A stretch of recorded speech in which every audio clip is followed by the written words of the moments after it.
اہم خبر سے آپ کو آگاہ کریں۔ سپریم کورٹ میں فوجی عدالتوں میں سویلینز کے ٹرائل کے خلاف درخواستوں پر سماعت۔ عدالت کی طلبی پر ایڈوکیٹ جنرل پنجاب نے رپورٹ جمع کرا دی۔ رپورٹ کے مطابق 9 مئی کے واقعے میں پنجاب میں 81 خواتین کو گرفتار کیا گیا، 42 کی ضمانت ہو گئی جبکہ 49 جوڈیشل ریمانڈ پر جیل بھیج دی گئی۔ 9 مئی کے واقعے کے بعد پنجاب میں ایم پی او کے تحت 21 افراد کو جیل بھیجا گیا، 3050 افراد پولیس کو مطلوب رہے۔ انسداد دہشت گردی مقدمے میں 1888 افراد کو گرفتار کیا گیا، دیگر مقدمات میں 4119 افراد کو گرفتار کیا گیا۔ بات کرتے ہیں ابراہیم عباسی سے۔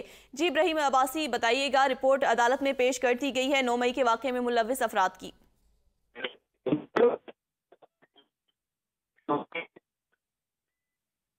ہمارا رابطہ منقطع ہو گیا۔ آپ کو بتائیں، سپریم کورٹ میں اہم کیس کی سماعت اس وقت جاری ہے۔ سپریم کورٹ کی جانب سے 9 مئی کے واقعے میں ملوث افراد کی رپورٹ طلب کی گئی تھی، آج وہ رپورٹ عدالت میں پیش کر دی گئی ہے۔ سپریم کورٹ میں فوجی عدالتوں میں سویلینز کے ٹرائل کا یہ معاملہ ہے۔ کیس کی اہم سماعت اس وقت جاری ہے۔ سپریم کورٹ کی جانب سے ان لوگوں کی لسٹ مانگی گئی تھی جو 9 مئی کے واقعے میں ملوث تھے اور اس حوالے سے رپورٹ پیش کر دی گئی ہے عدالت میں، اور یہ کہا جا رہا ہے کہ اس مقدمے میں 42 کی ضمانت ہو گئی۔ ایک دفعہ پھر ہمارا رابطہ بحال ہوا ہے۔ بات کرتے ہیں ہمارے نمائندے ابراہیم عباسی سے۔ جی ابراہیم عباسی، آگاہ کیجیے گا عدالتی کارروائی کے حوالے سے۔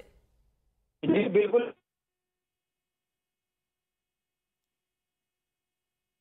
رابطہ ہمارا منقطع ہو گیا ہے۔ ہم بتائیں، سپریم کورٹ میں اہم کیس کی اس وقت سماعت جاری ہے۔ سپریم کورٹ میں فوجی عدالتوں میں سویلینز کے ٹرائل کے خلاف کیس کی سماعت جاری ہے۔ عدالت کی تربیت پر ایڈوکیٹ جنرل پنجاب نے رپورٹ جمع کرا دی۔ 9 مئی کے واقعے میں پنجاب سے 81 خواتین کو گرفتار کیا گیا ہے، ایسا رپورٹ میں کہا گیا، اور یہ کہا گیا کہ 42 کی ضمانت ہو گئی جبکہ 39 کے جو ہے اس وقت جیل میں موجود ہیں۔